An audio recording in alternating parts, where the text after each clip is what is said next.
కట్టదిడ్డంగా బతికి వాళ్ళని బ్రహ్మాండంగా బతుకుతున్నారు. నీ దేవుడిని నమ్ముకుని అన్ని మానుకొని పద్ధతిగా ఉంటుంటే అసలు నాకేందండి ఈ బాధలో? అరే ఒకటి పోతే ఒకటే అబ్బే ఏందో నాన్న, నాకు అసలు సుఖమే లేదు, నా బతుకంతా ఇంతే. తమ్ముడా చెల్లి, ఒక్క మాట, లోకస్తులు బాగుంటారు నాన్న, బాగుంటారు. వాళ్ళ పశువులు తప్పక చూలు కడతాయి, ఏంతాయి, వాళ్ళ పంట బాగా పండిద్ది, వాళ్ళు అన్ని విషయాలు బాగుంటారు. ఎందుకంటే వాళ్ళు కాలు జారే చోటున్నారు,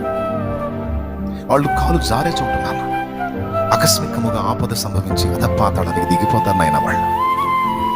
వాళ్ళు దేవుణ్ణి తిరస్కరించారు, వ్యతిరేకించారు, అడ్డదిడ్డంగా బతుకుతున్నారు. నువ్వు చెప్పినా వినట్లేదు, కానీ బాగున్నారు.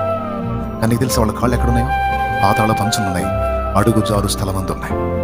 కానీ నీ పాదాలు ఎక్కడున్నాయి తెలుసా? ఆయన అరచేతుల్లో ఉన్నాయి. నువ్వెక్కడున్నావు తెలుసా? ఆయన ఏర్పాట్లో ప్రణాళిక